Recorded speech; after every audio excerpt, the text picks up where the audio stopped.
सर्वेभ्यो नमो नमः। कक्षा में उपस्थित सभी सदस्यों का आदर सहित यथायोग्य अभिवादन एवं स्वागत भी। सभी सदस्य अपने अपने स्त्रों का ध्यान करें। माता गायत्री के मंत्रों का एक बार उच्चारण से कर ले। साथ ही अपने प्रेरणा के स्रोत एवं अपने गुरुजनों को भी अंतर्मन से अभिवादन कर ले। हम लोगों के द्वारा नियमित रूप से कुंडली प्रदेश पर आधारित कक्षा की जाती है। आज की कक्षा में धनु लग्न से संबंधित प्रमुख राजियों पर आधारित हम लोग चर्चा करेंगे, जो फल दीपिका पुस्तक है 381 पृष्ठ पर दिया गया है। तो सबसे पहले हम लोग चलते हैं फल दीपिका पुस्तक का अवलोकन करते हैं कि फल दीपिका पुस्तक में क्या लिखा गया है। तो फल दीपिका पुस्तक में लिखा गया है कि धनु लग्न हो, 5वें घर में शनि हो तो शनि की दशा योग कारक होती है। शनि की दशा अच्छा फल देने वाला होता है। तो ऐसा क्यों? जब तक हम लोग ज्योतिष पढ़ रहे हैं, ठीक है, पुस्तक पढ़ रहे हैं, ठीक है, लेकिन पुस्तक की बातों को क्यों शब्द लगाकर जब हम समझना शुरू कर देते हैं तो हम समझने की क्षमता का विकास होता चला जाता है। हम कह सकते हैं कि हमें ज्योतिष शास्त्र की समझ है। विद्वान होना अलग बात है, विद्वान बिरले बिरले लोग होते हैं, लेकिन समझदार समझ में आने लगना भी बहुत बड़ी अपने आप में बात है। फल दीपिका पुस्तक अपने आप में एक महान ग्रंथ है। तो आइए चलते हैं, इसको कुंडली पर लगाकर देखते हैं कि शनि 5वें घर में होते हैं धनु लग्न में, तो यह योग कारक कैसे हो जाते हैं, धन कारक कैसे हो जाते हैं। तो यहाँ पर शनिदेव नीच राशि के होते हैं। शनिदेव अगर पंचम घर में हैं तो अपने नीच राशि के हो गए। अब पुस्तक को पुनः अवलोकन करें। यहाँ लिखा गया है कि धनु लग्न हो, 5वें घर में शनि हो तो शनि की दशा योग देने वाली होती है, अर्थात अच्छा फल देने वाली होती है। जबकि सामान्यतः सभी फलित शास्त्रों में, सभी होरा शास्त्रों में, नए शास्त्र हो, पुराने पुस्तकों, नई पुस्तकों, सभी पुस्तकों में लिखा गया है कि यदि कोई ग्रह अपने नीच राशि में होता है तो अच्छा फल नहीं देता है। अब यहाँ पर देखा जाए कि हम इसको कैसे सोच सकते हैं।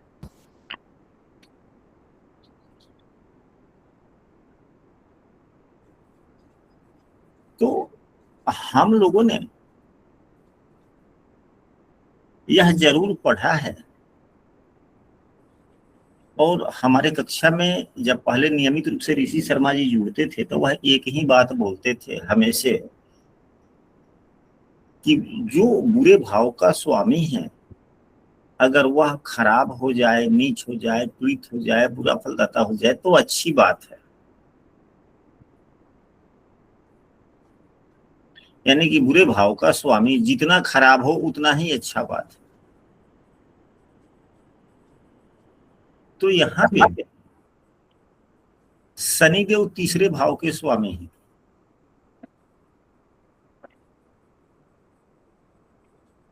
दूसरे शनिदेव दूसरे तीसरे के स्वामी हैं। इनकी मूल त्रिकोण राशि तीसरे भाव में है। मूल त्रिकोण राशि की प्रधानता जी। तो एक इनकी स्थिति हो गई कि एक बुरे भाव के स्वामी होकर के खराब स्थिति में हो गए। बुरे भाव के स्वामी होकर के खराब स्थिति में। किसी भी ग्रह की मूल त्रिकोण राशि की प्रधानता होती है। इससे पूर्व में हम लोगों ने इसी पुस्तक के माध्यम से यह पढ़ लिया है कि ग्रहों की राशि यदि मूल त्रिकोण राशि अगर खराब भाव में पड़ता है तो वह ग्रह खराब हो जाता है। जैसे कि नवमेश अगर देवगुरु बृहस्पति होते हैं तो कर्क लग्न की कुंडली होती है, तो कर्क लग्न की कुंडली में देवगुरु बृहस्पति नवम भाव एवं छठे भाव के स्वामी होते हैं जी। तो कर्क लग्न की कुंडली में देवगुरु बृहस्पति अच्छे फल नहीं देते। तो मूल त्रिकोण राशि की प्रधानता हो गई। जबकि अगर यहाँ पे 6 नंबर की राशि थे, 7, 8, 9, 10 मकर लग्न की कुंडली में बुध देव भी खष्टेश एवं नवमेश हैं तो बुध देव अच्छे फलदाता हो गए। लेकिन कर्क लग्न में यही देवगुरु बृहस्पति खष्टेश एवं नवमेश भी है तो बुरे फल प्रदाता हो गए। कारण क्या है? मूल त्रिकोण राशि का ही तो अंतर हो गया। मकर लग्न में बुधदेव की मूल त्रिकोण राशि नवम भाव में पड़ा, कर्क लग्न में देवगुरु बृहस्पति की मूल त्रिकोण राशि छठे भाव में पड़ी। तो वहां से तो यह शिक्षा मिला ना कि ग्रहों की मूल त्रिकोण राशि की प्रधानता होती है, ग्रहों की मूल त्रिकोण की प्रधानता होती है। तो तीसरे भाव के स्वामी बुरे फल देते हैं। तो नियम यह है कि जिस भाव के स्वामी बुरे फलदाता हो जाएं, उस भाव के स्वामी यदि खराब स्थिति में हो तो अच्छा फल देते हैं। अब यहां पर तो अच्छी बात हो गई। अब इनकी उच्च की दृष्टि आय भाव पर पड़ी, आय उत्तम हो गया। इनकी 10वीं दृष्टि धन भाव पर पड़ी, यहां भी अच्छा हुआ।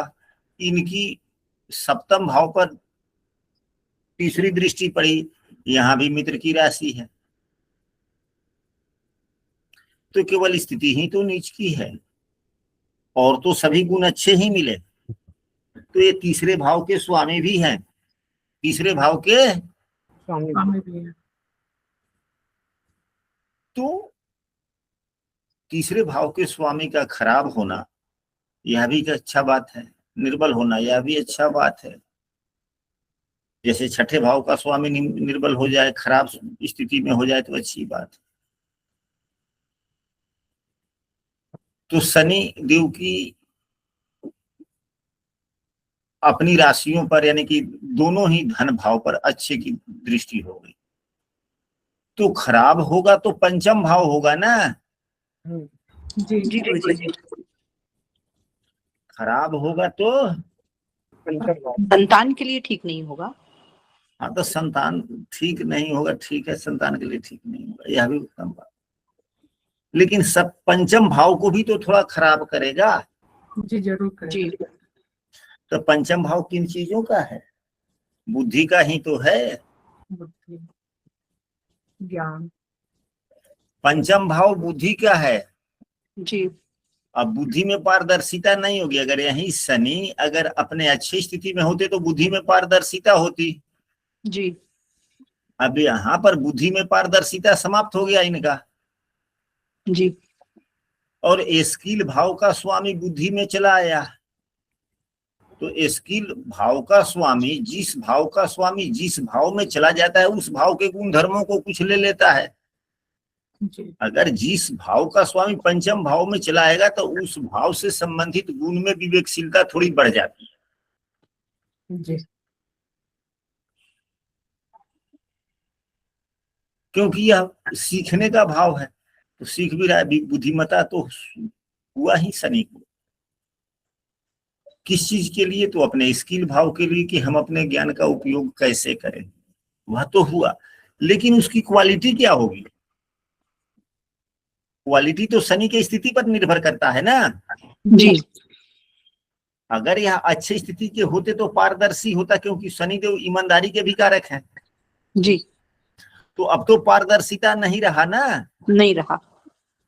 अगर शनिदेव अच्छी स्थिति में होते तो अपने के दायित्वों का भी निर्वहन करते, जी वह भी उसमें भी कमी आ गई।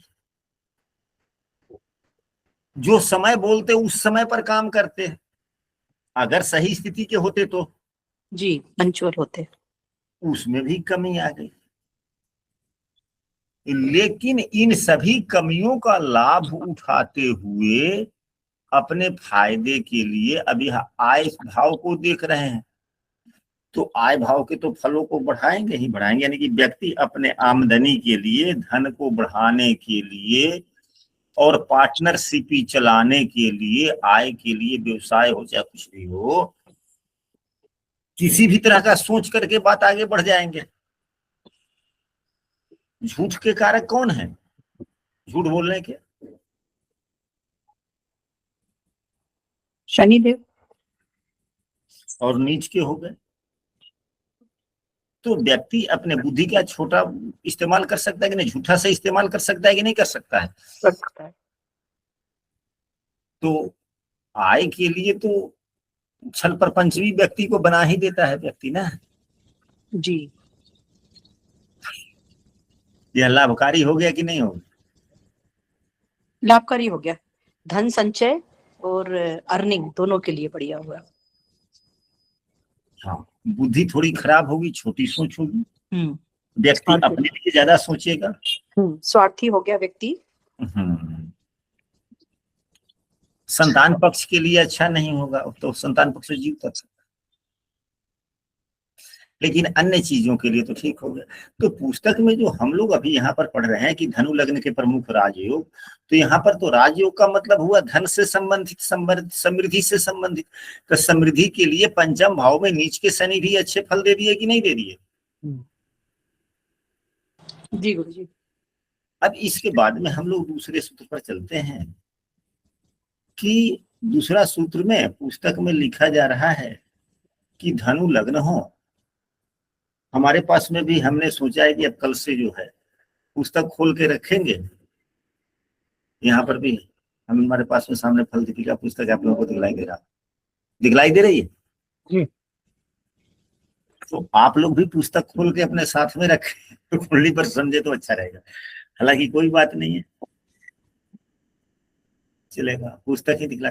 यहाँ पे लिखा जा रहा है कि धनु लग्न हो, तुला का शनि लाभ स्थान में हो तो शनि योग देने वाला होता है।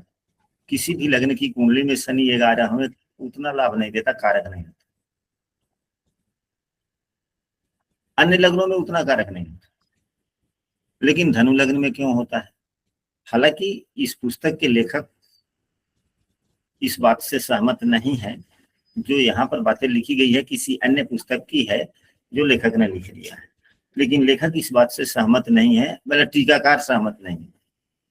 हम इस विचार से सहमत नहीं है, क्योंकि सरावली अध्याय 6 श्लोक 4 के अनुसार कुछ का मत है कि 11वें स्थान में बैठे हुए सभी ग्रह शुभ कारक होते हैं और धन का लाभ कराते हैं।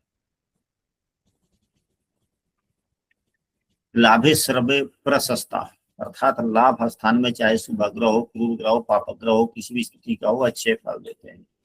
यह केवल सरावली में यह बातें नहीं लिखी गई, यह बातें अधिकांशतः होरा शास्त्र, जितने होरा शास्त्र मैंने पढ़े, फलित शास्त्र पढ़े हैं, सभी फलित शास्त्रों में कहीं ना कहीं यह बातें देखने को मिलती है। वैसे कल्याण वर्मा जी की सरावली बहुत ही अच्छी पुस्तक है, हम सबों को एक बार उस पुस्तक का भी अवलोकन करना चाहिए। तो पहले पुस्तक को पढ़ लेते हैं, 1 मिनट पहले पुस्तक के पन्ना को पढ़ लेते हैं, फिर आपकी बात को लेते हैं। यानी कि यहाँ पर लिखा गया है कि धनु लग्न हो, तुला का शनि लाभ स्थान में हो तो अच्छा फल देने वाला होता है। किसी अन्य लग्न की कुंडली में 11वें शनि कारक, योग कारक नहीं होता, यानी कि उतने अच्छे फल नहीं देते। अर्थात लाभ स्थान में चाहे शुभ ग्रह, क्रूर ग्रह हो, सभी प्रशस्त है, अर्थात उनको अच्छे बैठे हुए समझा जाना चाहिए। ऐसी स्थिति में भावार्थ रत्नाकर का कहना है कि केवल तुला राशि का शनि 11 में जो फल देने वाला होता है, अन्य राशियों का नहीं, थोड़ा सा प्रचलित विचार के विरुद्ध है। तो यहाँ पर हम लोगों ने यह पढ़ा, चलते हैं फिर कुंडली पर, कि यदि तुला राशि के यहाँ पे शनिदेव हैं तो अच्छे फल देते हैं। ठीक है, तुला राशि के शनि क्या होते हैं? तुला राशि के शनि उच्च के होते हैं। शनिदेव को आप देखें, शनिदेव के सामने 7 नंबर की राशि लाल रंग से लिखी गई है। सभी ग्रह की उच्च राशियां, जैसे कि मेष का, सूर्य के मेष राशि उच्च होता है, चंद्रमा का वृषभ मकर राशि में मंगल देव उच्च के होते हैं, बुध देव मिथुन राशि कह रहे हैं, कन्या राशि में उच्च के होते हैं, देवगुरु बृहस्पति कन्या राशि में उच्च के होते हैं, शुक्रदेव मीन राशि में उच्च के होते हैं, शनिदेव 7 में उच्च के। तो उच्च राशि में बैठे हुए ग्रह किसी भी भाव में बैठेंगे, कहीं बैठेंगे तो लाभ, अच्छा फल तो देते ही। तो लाभ भाव में ही यदि कोई ग्रह उच्च का बैठता है तो यह तो सर्वोत्तम ही होगा। लेकिन अन्य लग्न में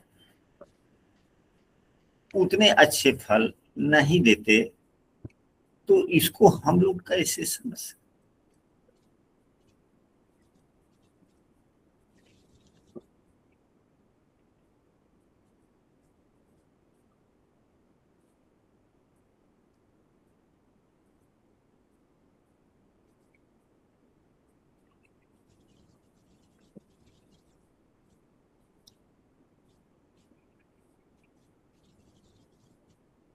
अब सभी देखिए, यहाँ पर एक ही बातें आती है चाहे भाव कोई भी हो, भाव कोई भी हो,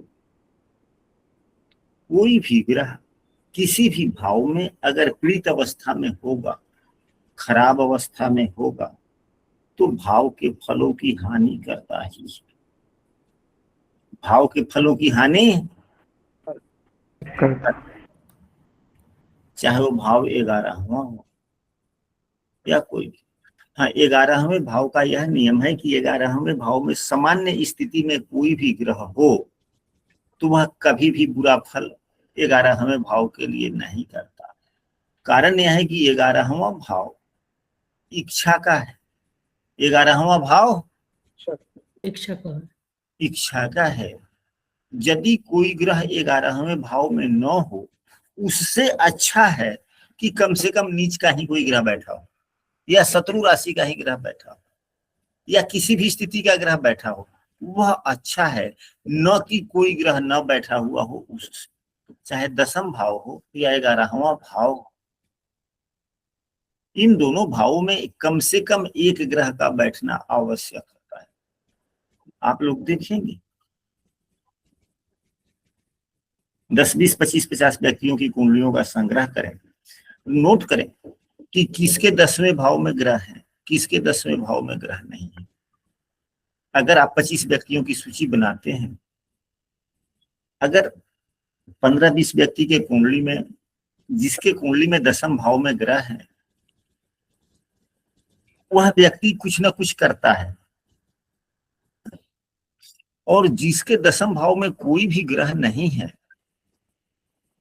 उसके मन मस्तिष्क में अधिकांशतः समय ऊहापोह की स्थिति चलती है। ऊहापोह की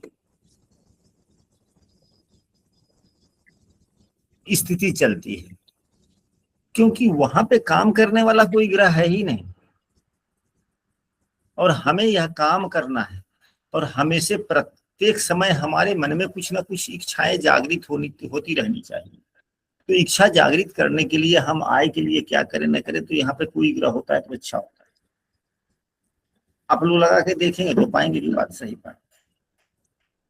तो कोई भी ग्रह हो अच्छा फल देता ही है अगर अच्छी स्थिति का है तो। चाहे नीच का भी ग्रह हो, बलवान हो, तो भी आय तो देता ही है। नीच का ग्रह होता है तो आय के कायदे बदल अलग जाते हैं। यदि शुभग्रह होता है तो उसके आय के कायदे अलग हो जाते हैं, पापग्रह होता है आय के कायदे अलग हो जाते हैं। अलग होते हैं।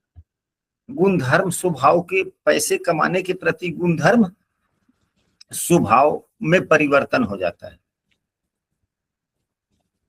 लेकिन आज के जमाने में कुछ शुभग्रह भी यदि होते हैं तो भी उतना प्रभाव नहीं देते शुभत्व का, क्योंकि व्यक्ति शुभग्रह को अपने आचरणों के द्वारा स्वयं खराब कर लिया होता है।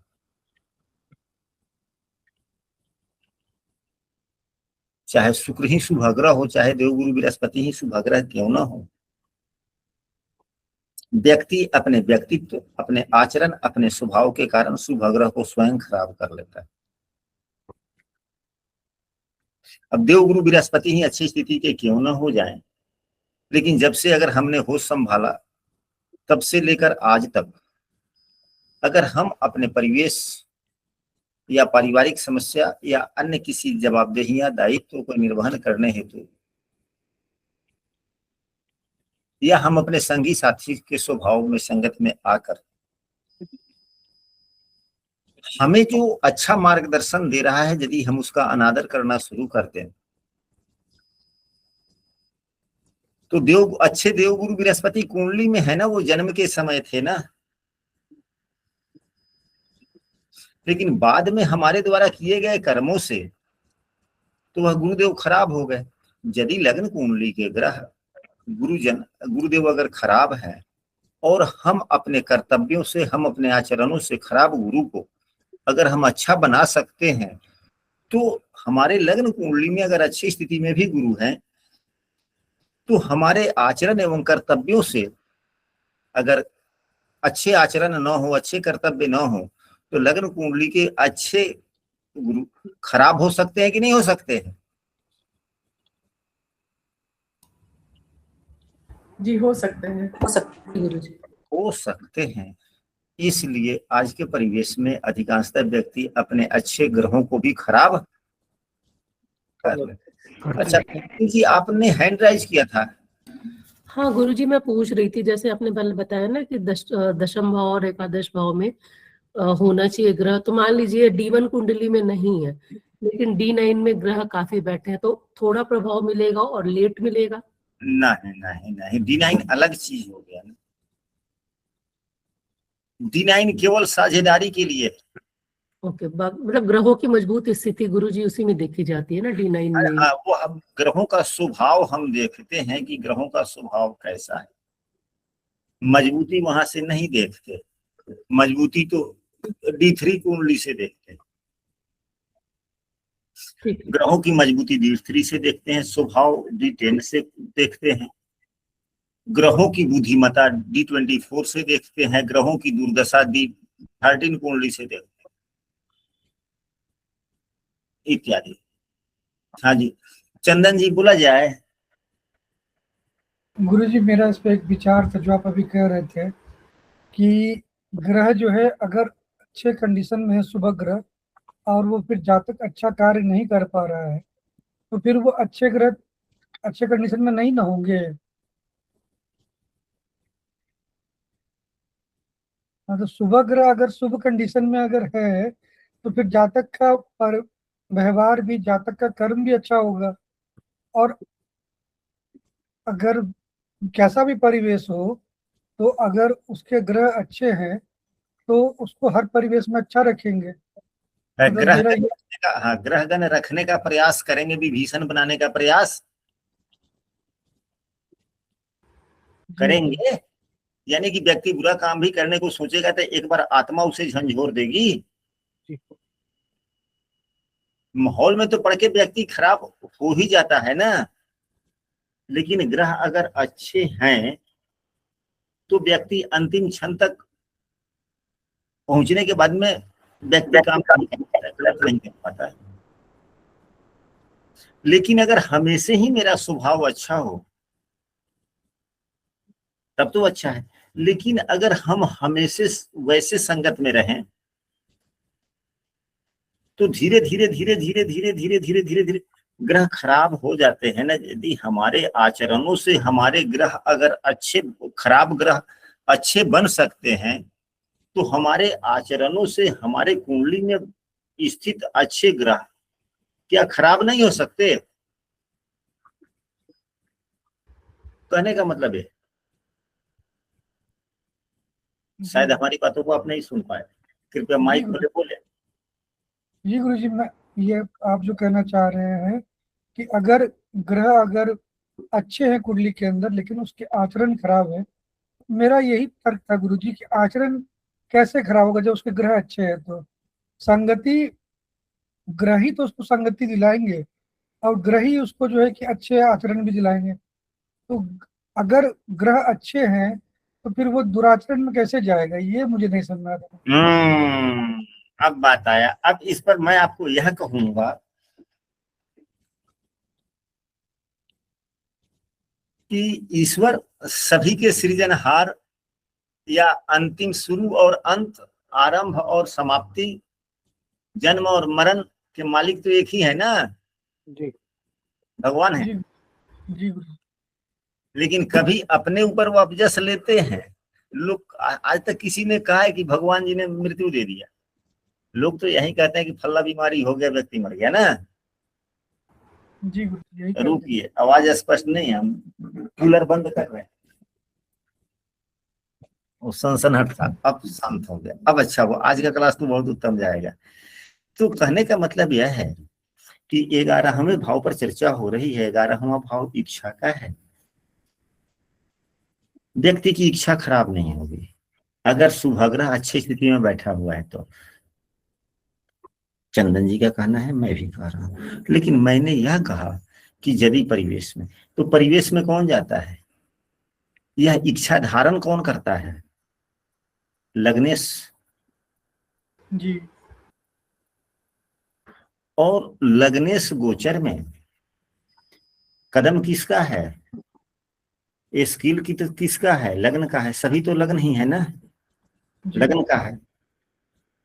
अगर परिवेश उसी प्रकार का हो और लगने से यदि किसी पापग्रह से, राहु वगैरह से प्रभावित हो जाए, तो इच्छा पर कभी कभी हर आदमी के मन में देखते हैं कि अंतरात्मा कुछ कहता है और व्यक्ति करता कुछ है।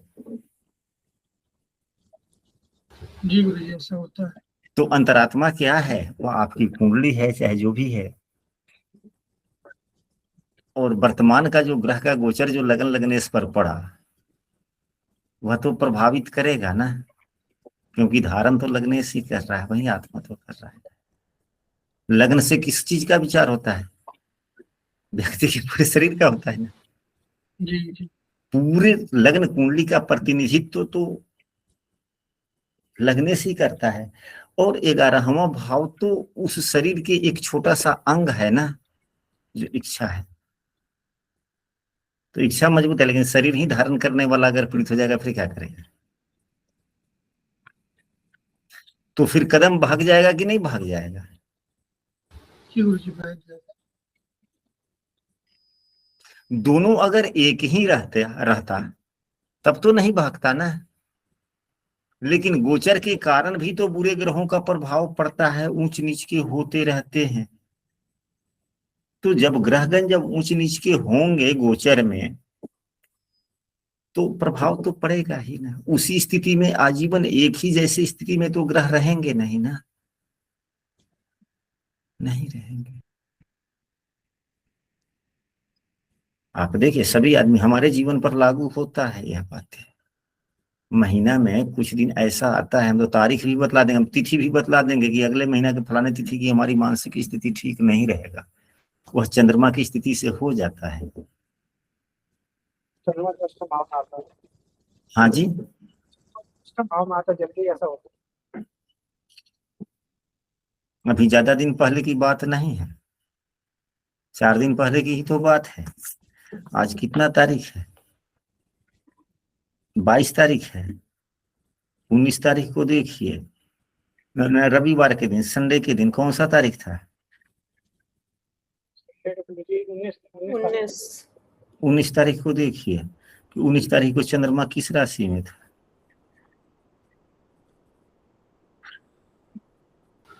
तो सिंह राशि में था, कर्क में था गुरु जी, कर्क में था। कर्क में थे। ये जब चंद्रमा कर्क राशि में आता है, जब चंद्रमा कर्क राशि का होता है, तो कुछ न कुछ हमारे साथ बुरा ही होता है। जबकि चंद्रमा स्वगृही है यहाँ पे। और जब अपने नीच राशि का होता है तो कुछ न कुछ आत्मबल वाली बात जरूर हो जाती है। यह हमारे जीवन के लिए लागू होता है।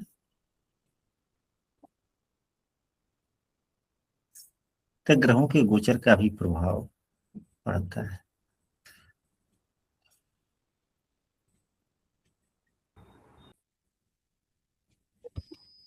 अभी भी कुछ इसमें शब्द बाकी रह गए हों कि अगर ग्रह मजबूत स्थिति में है तो गोचर के कारण खराब भी होते हैं। तो जब वह गोचर के कारण खराब होंगे या उससे संबंधित विपरीत ग्रहों की दशाएं चलेंगी, तो व्यक्ति का थोड़ा सा स्वभाव, सोच या आय के इत्यादि सब गड़बड़ हो जाते हैं कि नहीं हो जाते हैं?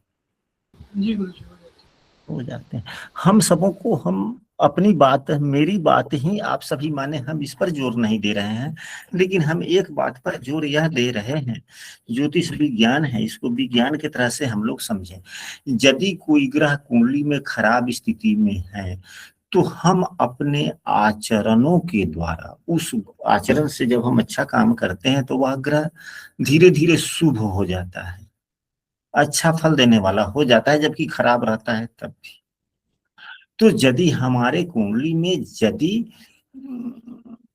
ग्रह खराब हो, भले अच्छा हो, और हम अपने परिवेश माहौल के कारण अगर धीरे धीरे कदम हमारा बहकता चला जाएगा, तो हम उस ग्रह को धीरे धीरे हम अपने आचरणों के द्वारा हमने खराब कर लिया। कभी कभी देखते होंगे किसी किसी कुंडली में ग्रह अच्छे ग्रह की दशा चल रही है, लेकिन उसको अच्छे फल नहीं मिल रहा है, सब कुछ ठीक ठाक है, तो पता कीजिए उसका व्यक्तित्व कैसा है। इसीलिए तो ज्योतिष में यह भी कहा है कि काल पात्र एवं परिस्थिति, पात्रता भी आधार होता है, पात्रता भी आधार है। होता है। जी गुरुजी। बहुत लोगों की कुंडली में बृहस्पति की दशा अच्छी नहीं जाती है, जबकि उनके बृहस्पति अच्छे घर में और अच्छी राशि में बैठे भी होते हैं, तब भी उनकी बृहस्पति की दशा अच्छी नहीं देखी जाती है। बहुत लोग जो है परेशानी और कर्ज से डूब जाते हैं। तो बहुत से व्यक्ति के कुंडली में देवगुरु बृहस्पति भी अच्छे होते हैं, शुक्र देव भी अच्छे होते हैं, दोनों का परस्पर संबंध भी मतलब कि एक दूसरे से अच्छे स्थान में भी बैठे हुए थे, फिर भी डायबिटीज क्यों? अधिकांशतः व्यक्ति के कुंडली में क्यों? जब डायबिटीज की बीमारी होती है तो कारण तो यही है, गुरु शुक्र का ही खराब होना है कि दूसरे और भी ग्रह? मात्र 2 ग्रह। जी उनके कुंडली में देवगुरु बृहस्पति अच्छे हैं, शुक्रदेव भी अच्छे हैं, शुभ भाव के स्वामी भी हैं, एक दूसरे से अच्छे स्थिति में बैठे हुए भी हैं, फिर भी शुगर की बीमारी है। तो क्या है, उन्होंने गुरु का अपना अपमान किया। किस प्रकार से? तो गुरु ने जो जिस प्रकार की शिक्षा दी कि बेटा यह काम करना है मत, और जो काम पे मना है वही काम लोग कर रहे हैं, तो गुरु खराब। शुक्र मतलब स्त्री या भोग, जो भी कह ले, उसका अनादर या वासना की तरफ अधिक ध्यान जाना। शुक्र निचोड़ है, यानी कि उसकी बचत करना तो नहीं लोग, और उसका व्यय। तो अपने कर्मों से, अपने स्वभाव से शुक्र को भी खराब किया कि नहीं किया? तो गुरु भी स्वभाव के कारण, आचरण के कारण गुरु भी खराब, आचरण के स्वभाव के कारण शुक्र भी खराब। तो जब गुरु शुक्र खराब हो गया तो गोचर में कभी ना कभी तो ये बुरे भाव से होकर के गोचर करेंगे, कभी ना कभी राहु केतु से पीड़ित तो होंगे ही। जब पीड़ित हो गए, वह बीमारी शुरू हो गई, एक बार शुरू हो गई तो हो गई, और फिर बाद में आपने उसको जिस कारण, जिस प्रकार से वह खराब हुआ, जिस कारण से वह खराब हुआ, क्योंकि कुंडली में वह तो खराब है नहीं कि आप उसका आप जप जुप करके उसका उपाय कर लेंगे तो ठीक हो जाएगा। खराब तो हुआ है हमारे स्वभाव के कारण। तो जब हमारे स्वभाव के कारण वह खराब हो गया तो स्वभाव के द्वारा सही करेंगे तब तो फिर वह ठीक होगा।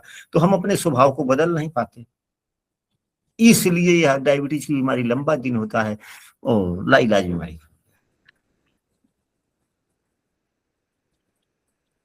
क्या इस प्रकार से इसको हम लोग सोच सकते हैं, समझ सकते हैं कि नहीं सोच समझ सकते हैं?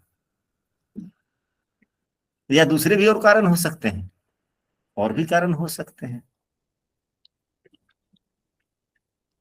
क्या चंदन जी, बोला जाए अब?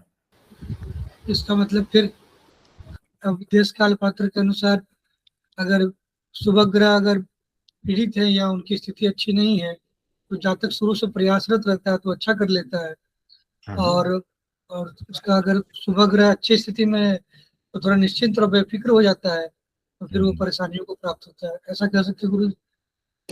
ऐसा कह ही नहीं सकते, यह 100% नहीं, उससे भी अधिक प्रतिशत लगा करके सही कह सकते हैं इसको।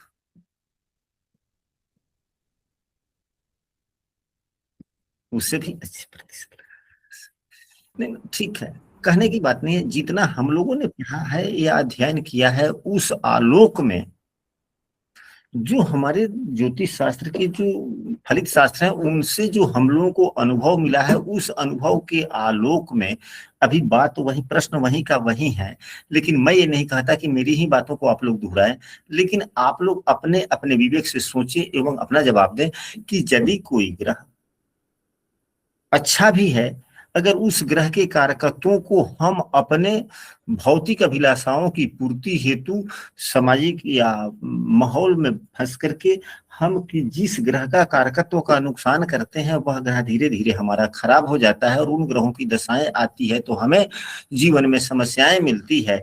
और यदि हमारा कोई ग्रह खराब भी है हल्का फल्का और हम अपने परिवेश, अपने सुझाव, अपने माता पिता गुरुजनों के सुझाव के आलोक में, हम अपने परिवेश के अच्छी स्थिति के आलोक में अगर उस ग्रह के कारकत्वों का हम अच्छा काम करते हैं तो वह ग्रह शुभ हो जाता है और भविष्य में हमें अच्छा फल प्रदान करता है। तो यदि खराब ग्रह का हम अच्छा काम करेंगे तो वह अच्छा फल देगा, ऐसा हम सबों को विश्वास है। और ऐसा हम लोग खराब ग्रह के बारे में उपाय भी बताते हैं तो सामने वाला व्यक्ति करता है और उसे लाभ होता है। लाभ होता है कि नहीं होता है? तो यदि लाभ होता है खराब से, जब हम आचरणों के द्वारा अच्छे आचरण करते हैं तो खराब ग्रह हमारे अच्छे हो सकते हैं, ऐसा विश्वास है और हम लोगों ने पाया है। तो यह भी तो होगा ना जी कि अगर कोई ग्रह अच्छा है उसके कारकत्वों का हम बुरा उपयोग करेंगे तो हमारे वह ग्रह खराब हो जाएंगे।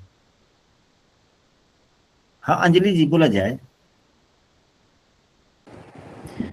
गुरु जी इसका मतलब तो जैसे किसी के गुरु उच्च के हैं तो उन्हें तो बहुत ही अच्छा आचरण करना पड़ेगा।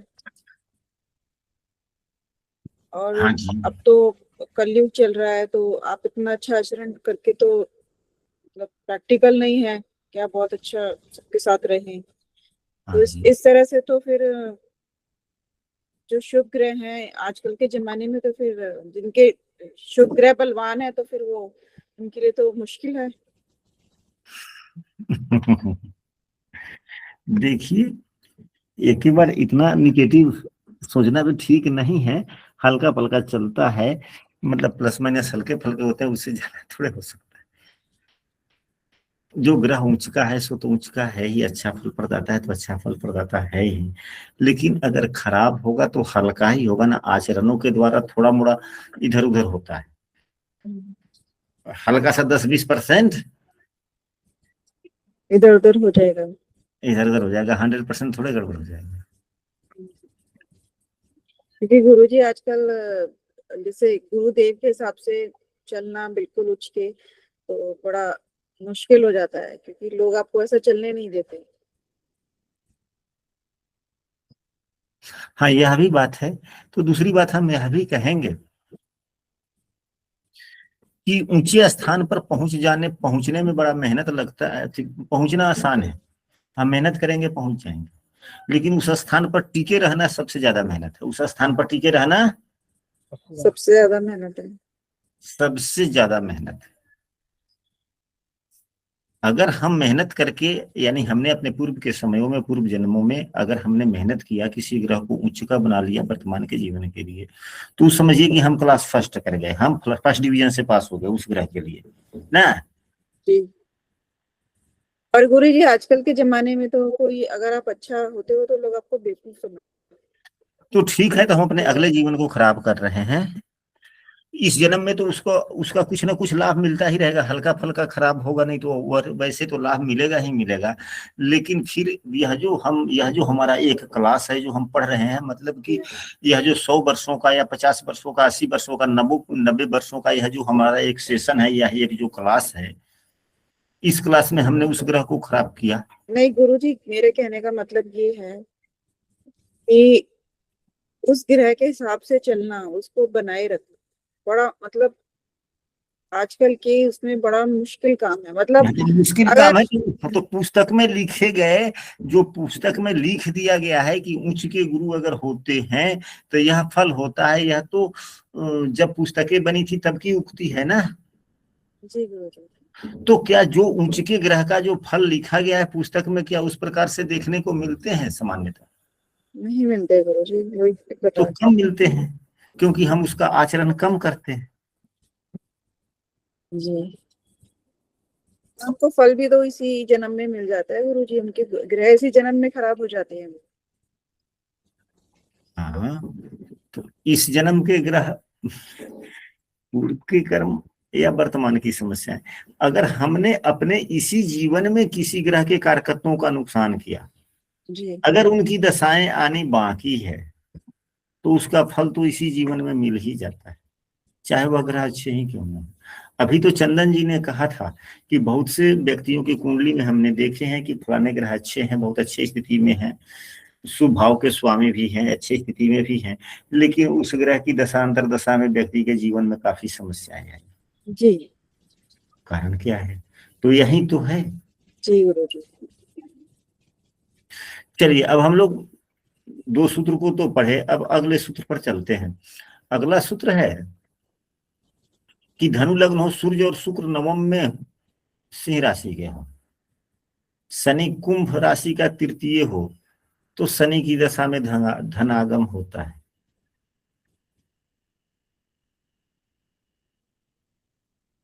सूर्य और शुक्र नवम में हो, ऐसे ऐसे सूत्र हैं यहाँ पे। धनु लग्न हो, सूर्य शुक्र नवम में हो, शनि तीसरे भाव में।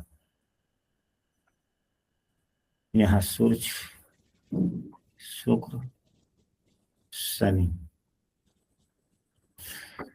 यहाँ सूर्य भी बलवान, यहाँ शनि भी बलवान, दोनों एक दूसरे के शत्रु, दोनों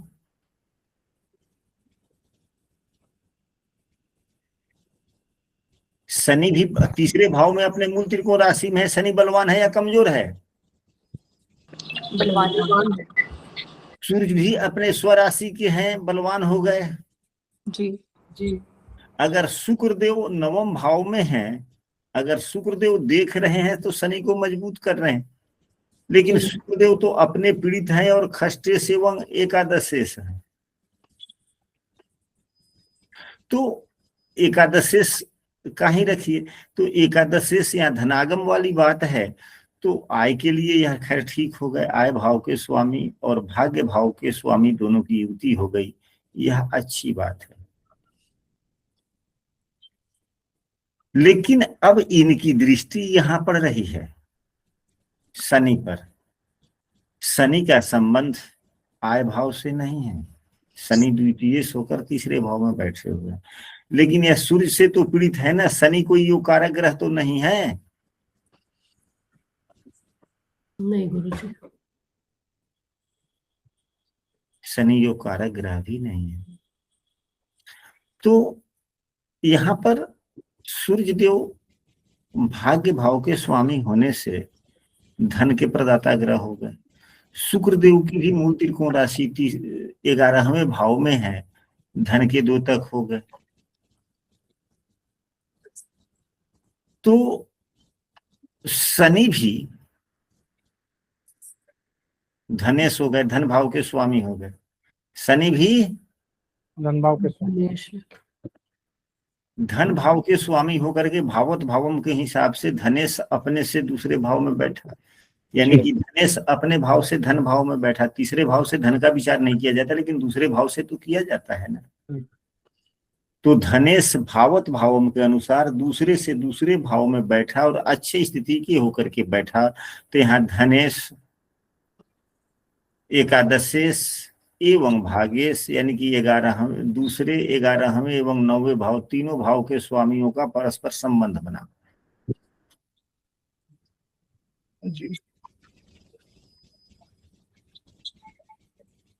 जो अच्छा फलदाता हो गया। कहने का मतलब यह है कि यह लाभ देने वाला तो हुआ, लेकिन उतना नहीं, लेकिन लाभ तो देगा, लेकिन लाभ तो देगा, लेकिन उतना लाभ नहीं देगा।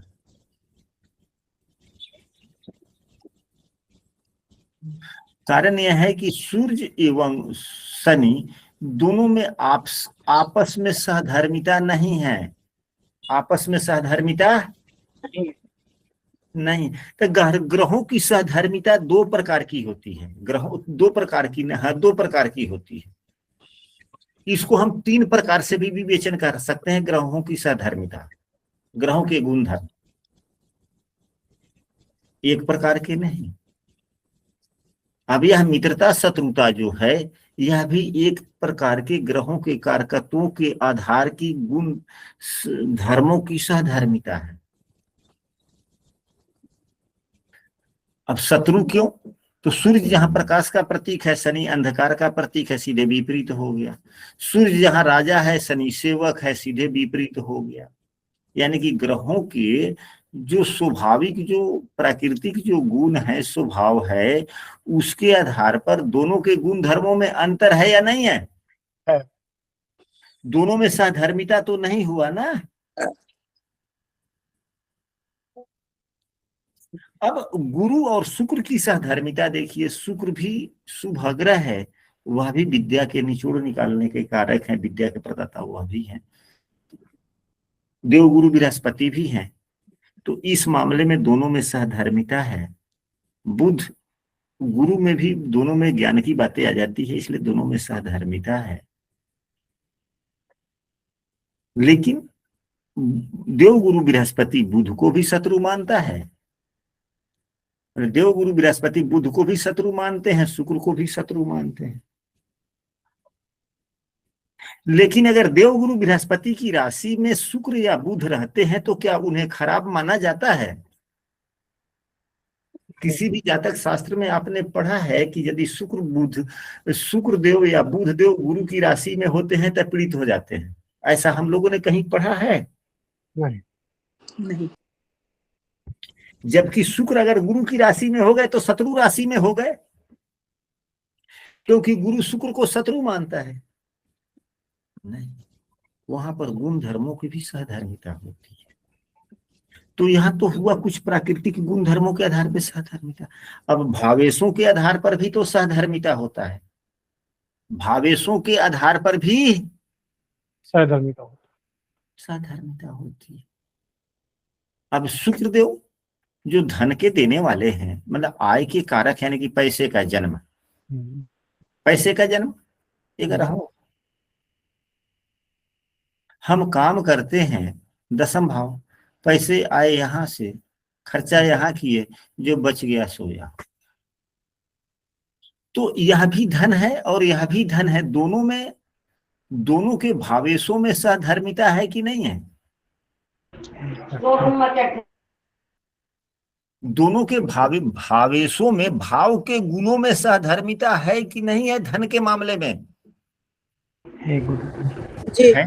गुरुजी। तो भाग्य से ही धन आता जाता है, तो भाग्य भाव का भी स्वामी धन का प्रतिनिधित्व ही करता है। यह अच्छे हर चीजों का प्रतिनिधित्व करता है, जो हमारे जीवन को आगे बढ़ाता है, सुख समृद्धि लाता है, नाम जस प्रतिनिधित्व या इत्यादि जो बढ़ाता है, उन सभी चीजों का प्रतिनिधित्व भाग्य भाव करता है। तो भाग्य भी धन का प्रतिनिधित्व करता है, भाग्य भी धन का प्रतिनिधित्व करता है। भाग्य से भी व्यक्ति धन कमाता है। नहीं, लोग कहता है बात बता, फलनवा के भाग्य खराब हो गया, किस्मत ही साथ नहीं दे रहा है, किस्मत साथ नहीं दे रहा है इसलिए कमाई नहीं हो रही है। तो हम थोड़े कहते हैं किस्मत साथ नहीं दे रहा, और हमारे पूर्वजों के द्वारा से यह उक्ति आ रही है, हमारे पूर्वजों के द्वारा से यह उक्ति आ रही है। तो यह भी धन में सहयोगी हो जाते हैं। तो धन के लिए तो तीनों भावों में सहधर्मिता हो गया कि नहीं हो गया? हो गया।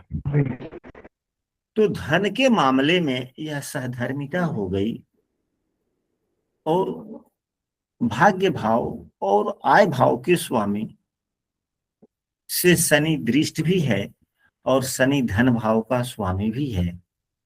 अतः हम ऐसे कह सकते हैं कि शनि की दशा में, धनु लग्न की कुंडली में यदि भाग्येश एवं एकादशेश की युति नवम भाव में ही हो और शनि तीसरे भाव में भी हो, तो शनि की दशा में क्या यह सूत्र को हम लोग समझ पाए या नहीं समझ पाए? चलिए,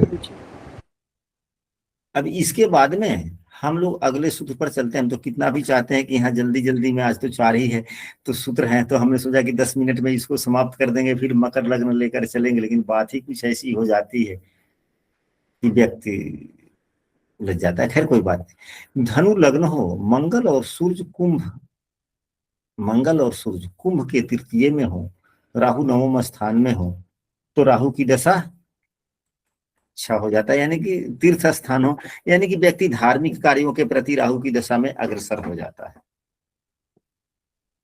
इसको कैसे समझेंगे हम सभी? तो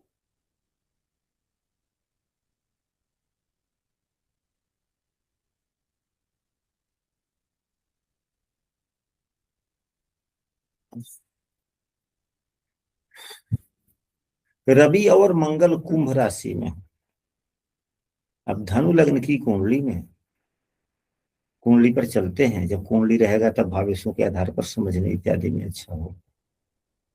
तो यहाँ पर जो सूत्र दिया गया कि मंगल सूर्य कुंभ में हो, यानी कि तीसरे भाव में, और राहु नवम भाव में हो, तो जब मंगल एवं सूर्य, मंगल एवं सूर्य यहाँ पर हो गए, तो ये तो क्या हो गया? मंगल क्या है? पंचमेश है। सूर्य क्या है? नवमेश है। राहु देव नवम भाव में बैठ गए, तो राहु की दशा तो अपने आप उत्तम हो गया। यह किसी इस कुंडली में यह लागू नहीं होता, सभी कुंडलियों में लागू हो जाता है। यह सभी कुंडली में लागू होता है, केवल ग्रह के नाम बदल जाएंगे, केवल ग्रह के नाम बदल जाएंगे। राहु पूजा पाठ से अलग करता है ना, पूजा करने में मन नहीं लगने देगा, कुछ नहीं करने देगा, पूजा पाठ में क्षणिक मन नहीं लगेगा, मंदिर इत्यादि की नाम लेकर के, धर्मस्थल जाने के नाम से लेकर पीछे आदमी भागेगा। राहु यदि नवम भाव में होता है तो ऐसी बातें देखने को मिलती है कि नहीं मिलती है? जी। लेकिन राहु के बारे में क्या कहा गया है? बेसिक नियम ही तो है। राहु के बारे में यह कहा गया है कि राहु जिस राशि में होता है और जिस ग्रह से युक्त या दृष्ट होता है, तो वह राशि एवं उस ग्रह के गुण धर्मों के आलोक में अपनी दशाओं में फल देता है। यही हम लोगों ने पढ़ा है ना राहु या केतु के बारे में मुख्य रूप से। जी गुरु जी। तो फिर यहाँ पर सूर्य क्या है? भाग्य भाव के स्वामी हैं।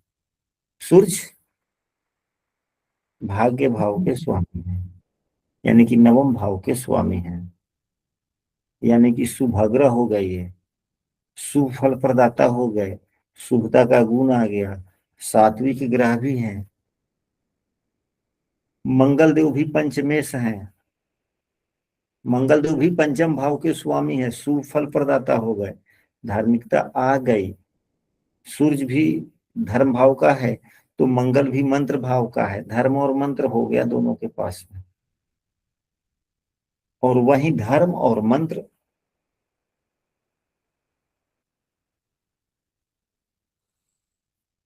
भाव, मतलब जिसके पास में है, अगर वही राहु को देखे, सूर्य सात्विक ग्रह भी है, सात्विक ग्रह की राशि में हो, तो जब सात्विक ग्रह की राशि में हो गया तब तो सात्विकता आ जाना ऐसे भी स्वाभाविक है, और मंत्र और धर्म दोनों के द्वारा देखा जा रहा है, तो राहु की दशा में तो खैर मन में धार्मिकता आएगी ही आएगी। तो यहां से एक शिक्षा और मिलता है, यहां से एक शिक्षा और मिलती है, और यह मिलता है कि ग्रहगण चाहे कोई भी हो, वे जिस भाव के स्वामी होते हैं, उस भाव का जो गुण धर्म होता है उसके अनुसार भी वे फल देते हैं। यदि मंगल और सूर्य की दृष्टि यहाँ राहु पर पड़ी, तो राहु में यह गुण आया, तो मंगल में तो मंत्र की क्षमता नहीं है ना, बुद्धिमता तो मंगल से नहीं देखा जाता, मंत्र शक्ति तो मंगल से नहीं देखा जाता ना। 。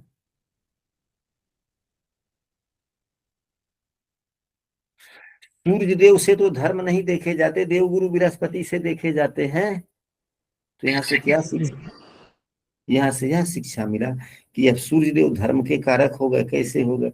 तो उस भाव के स्वामी धर्म के कारक है, वह धर्म भाव के स्वामी हो गए, इसलिए धार्मिकता वाली गुण आ गई, मंत्र वाली गुण आ गई। तो यहाँ से यह भी हम सबों को शिक्षा मिलता है कि जो ग्रह जिस भाव का स्वामी होता है उस भाव के गुण धर्म भी उसके अंदर पाए जाते हैं या हो जाता है, या उस गुणों में उस ग्रह में उस भाव के गुण विकसित हो जाते हैं।